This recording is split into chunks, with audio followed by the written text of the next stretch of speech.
जीवन में जब कभी आप किसी लक्ष्य को प्राप्त करने की ओर आगे बढ़ रहे हैं, तो उस दौरान जितनी भी बीच में कोई बाधाएं आती है, या यूं कहूं कि लक्ष्य के बीच में कोई दूसरे काम आते हैं आपके सामने, ऐसे काम जिसके अंदर आपका आपका समय और आपकी ऊर्जा है जो नष्ट होने वाली है, और वो काम इतने महत्वपूर्ण नहीं है जितना कि आपका लक्ष्य, तो उन कामों को टालने का प्रयास करें, और बहुत अति आवश्यक हो उस काल परिस्थिति के अंदर, तो ही उस काम को आप 1-2 दिन में निपटाने का प्रयास करें, अन्यथा उन कामों को टालने का प्रयास करें और मुख्य जो कर्म है, मुख्य जो लक्ष्य है, उसके प्रति लगे रहें।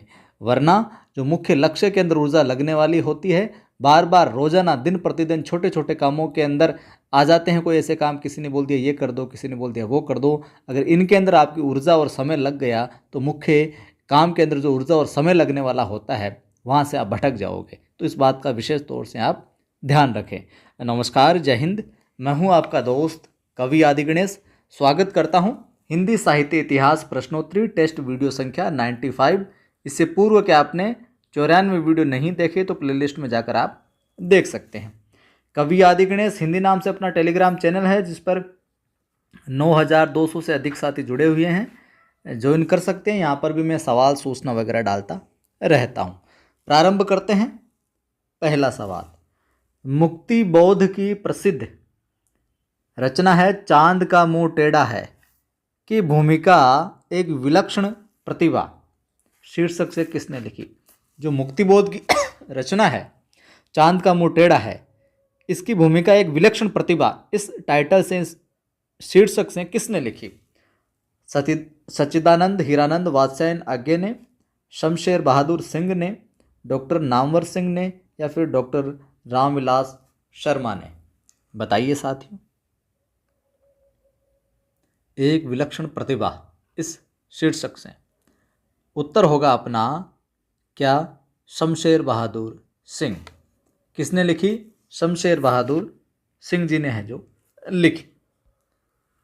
दूसरा सवाल है, निम्नलिखित युग्मों में से एक सुमेलित नहीं है, यानी कि 3 सुमेलित होंगे और एक विकल्प है जो सुमेलित नहीं होगा, संगत नहीं होगा।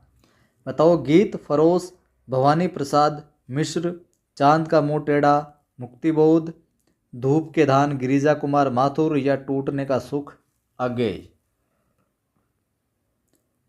क्या होगा बताइए। तो यहाँ पर सुमेलित कौन सा विकल्प नहीं है? सुमेलित नहीं है अपने टूटने का सुख अज्ञेय, यानी कि डी विकल्प यहाँ पर सुमेलित नहीं है। तो डी विकल्प सुमेलित नहीं है, तो फिर टूटने का सुख किसकी है? भवानी प्रसाद मिश्र की। ये ध्यान में आप रखना, भवानी प्रसाद मिश्र। गीत फरोश इन्हीं की है, भवानी प्रसाद मिश्र की। और चांद का मुंह टेढ़ा मुक्तिबोध है ही, धूप के धान गिरिजा कुमार माथुर सही है। तो टूटने का सुख अज्ञेय की नहीं है, ये भवानी प्रसाद मिश्र साहब की है यहाँ पर। चलिए अगला सवाल, इनमें से कौन सा विकल्प सुमेलित नहीं है? उसी प्रकार का सवाल है, लेकिन दोनों सवाल बहुत बार पूछे गए और महत्वपूर्ण रचनाकार है सारे इनके अंदर। इनमें से कौन सा विकल्प सुमेलित नहीं है? मुक्ति मार्ग, भारत भूषण अग्रवाल, पिघलते पत्र रांगे राघव, अजय खंडर निराला, प्रलय सृजन शिव मंगल सिंह सुमन? बताइए साथियों, कौन सा विकल्प सुमेलित नहीं है? तो यहाँ उत्तर हो जाएगा अपना क्या? अजय खंडर जो निराला है, ये विकल्प यहाँ पर सुमेलित है जो नहीं है। तो आप बोलोगे गुरुजी सुमेलित नहीं है, तो फिर अजय खंडर जो रचना वो किसकी है? तो अजय खंडर रचना निराला की नहीं है, जबकि है रांगे राघव की। किसकी है? रांगे राघव साहब की है ये भी। तो समझ गए। मुक्तिबोध का अपने भारत भूषण मुक्ति मार्ग भारत भूषण अग्रवाल ठीक है, पिघलते पत्र रांगे राघव ठीक है, अजय खंडर रांगे राघव हो जाएगा, निराला नहीं होगा, और प्रलय सृजन शिव मंगल सिंह सुमन। ठीक है मामला।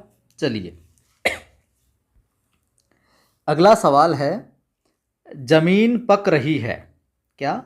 जमीन पक रही है, ये काव्य संकलन किसका है, या इस काव्य संकलन के रचनाकार कौन है? जमीन पक रही है के सर्वेश्वर दयाल सक्सेना, केदारनाथ सिंह, धूमिल, रघुवीर सहाय। क्या हो जाएगा? उत्तर हो जाएगा साथियों केदारनाथ सिंह। इस काव्य संकलन के रचनाकार कौन है? केदारनाथ सिंह है।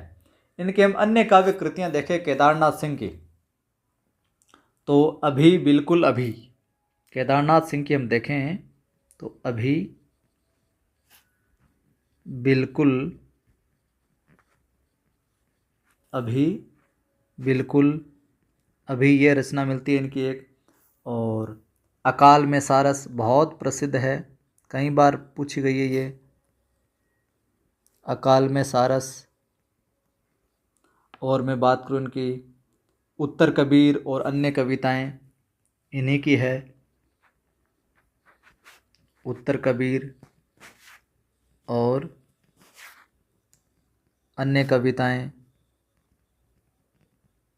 और मैं बात करूँ इनकी तो यहाँ से देखो बाघ। बाघ इनकी एक लंबी कविता है, ध्यान में रखना इसको। बाघ एक लंबी कविता है इनकी।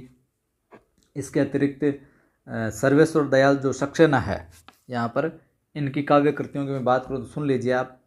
बांस का पुल, सर्वेश्वर दयाल सक्सेना की सुन लीजिए। बांस का पुल, काठ की घंटियाँ, एक सूनी नाव, गर्म हवाएं, कुआनो नदी, जंगल का दर्द, खूंटियों पर टंगे लोग, ये सक्सेना को हो जाएगी। जो अपने धूमिल साहब है, सुदामा पांडे धूमिल, क्या नाम है इनका पूरा? सुदामा पांडे। सुदामा पांडे धूमिल साहब है। इनकी रचनाओं में बात करूँ मैं तो संसद से सड़क तक बहुत बार पूछी गई है धूमिल की। संसद से सड़क तक, संसद से सड़क तक। और कल सुनना मुझे, कल सुनना मुझे, लिखावट पे नहीं जाइए, सुन लीजिए आप। कल सुनना मुझे, सुदामा पांडे का प्रजातंत्र, सुदामा पांडे का प्रजातंत्र। जबकि रघुवीर सहाय अपने चौथे विकल्प में जो रचनाकार हैं, इनकी रचनाओं की बात करूं मैं तो सीढ़ियों पर धूप में, सीढ़ियों पर धूप में, आत्महत्या के विरुद्ध, लोग भूल गए हैं, कुछ पत्ते कुछ चिट्ठियाँ, कुछ पत्ते और कुछ चिट्ठियाँ, और हंसो हंसो जल्दी हंसो, और एक समय था। ये सारी की सारी रचनाएं रघुवीर सहाय जी की। चलिए अगला सवाल है, कुआनो नदी इनमें से किस कवि की कृति है? कुआनो नदी के रचनाकार कौन है? अभी अभी मैंने बताया है आपको ऊपर वाले सवाल में, सक्सेना, शमशेर, कुंवर नारायण या फिर कीर्ति चौधरी। कुआनो नदी किस कवि की कृति है, बता दोगे? अभी अभी मैंने ऊपर बताया है, तो इस सवाल का उत्तर आप कमेंट करके है जो देना साहब।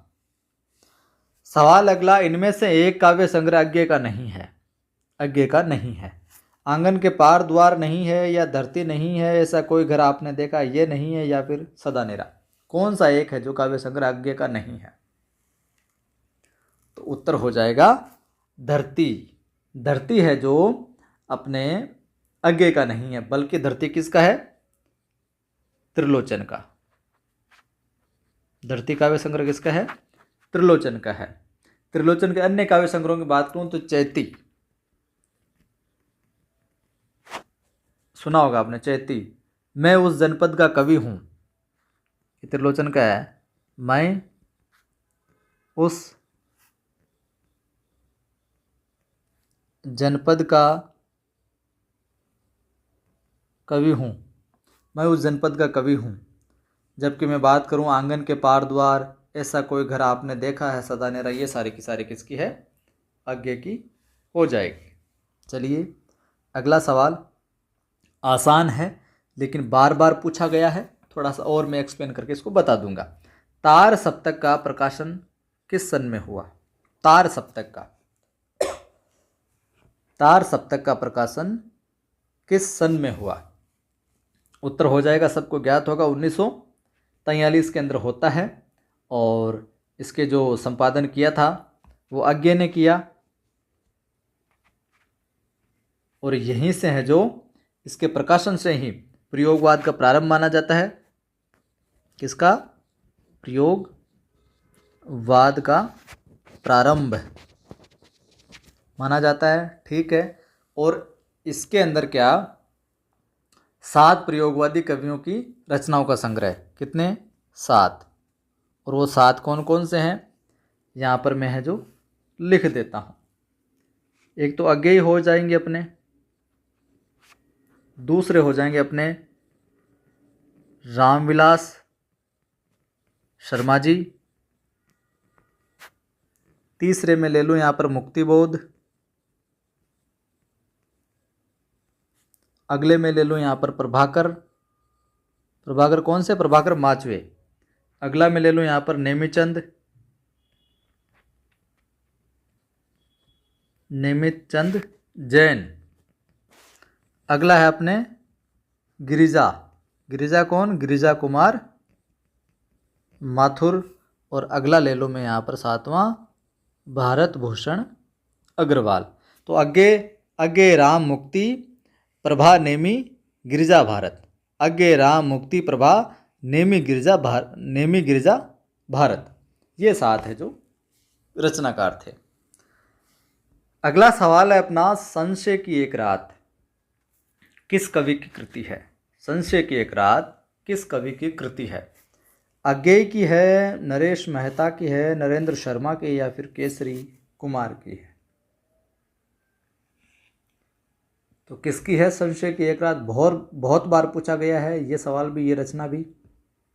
उत्तर हो जाएगा नरेश मेहता। संशय की एक रात किसकी है? नरेश मेहता की है। और ये एक राम कथा पर आधारित कृति है। पूछ लिया जाए किस पर आधारित है? राम कथा पर। किस पर? राम कथा पर आधारित है। पहली बात ये हो गई। इसके अतिरिक्त बात करें इनकी और कृतियों के बारे में तो चैत्या, प्रभात पर्व, अरण्या लिख देता हूं मैं। चैत्या, अरण्या, प्रवाद पर्व, ये इनकी मेहता जी की और कृतियाँ मिलती है। जबकि जो अरण्य है, इस अरण्य के लिए नरेश मेहता को 1988 में, कब? नरेश मेहता को अरण्य के लिए 1988 में कौन सा साहित्य अकादमी पुरस्कार भी है जो मिला था साहब। और संपूर्ण जो रचनाक्रम है इनका, नरेश मेहता का संपूर्ण जो सृजन है, उसके लिए 1992 में 1992 में क्या कौन सा मिला? ज्ञानपीठ पुरस्कार है जो मिला। तो अरण्य के लिए तो 1988 में साहित्य अकादमी, और संपूर्ण रचना कर्म के लिए ज्ञानपीठ पुरस्कार मिला था 1992 में। किसको? नरेश मेहता जी को। तो ये थे आज की वीडियो में कुछ महत्वपूर्ण सवाल। अच्छा लगा ही होगा तो लाइक कर दिया करें आप, सभी दोस्तों को साझा भी किया करें, शेयर भी करें, ताकि अपना ये परिवार चैनल भी आगे बढ़े और दोस्तों की मदद भी हो। और पहली बार देखने वाले साथी चैनल को सब्सक्राइब कर बेल आइकन क्लिक कर लें, ताकि हर वीडियो की सूचना आपको मिलते रहे। टेलीग्राम चैनल का लिंक डिस्क्रिप्शन में मिल ही जाएगा, कवि आदि गणेश हिंदी नाम से, जिस पर 9200 से अधिक साथी जुड़ चुके हैं। पढ़ाई को लेकर, जीवन के अंदर किसी भी समस्याओं को लेकर आप अगर उलझे हुए रहते हैं तो मेरा दूसरा यूट्यूब चैनल है जिसका नाम है आदि की आवाज़। यहाँ पर मैं कुछ न कुछ प्रेरक मोटिवेशनल वीडियो है जो डालता रहता हूँ। तो यहाँ पर भी आपको कुछ न कुछ नया सीखने को मिलेगा। आदि की आवाज़ इस चैनल को आप जरूर सब्सक्राइब कर सकते हैं। जय हिंद, फिर मिलता हूँ।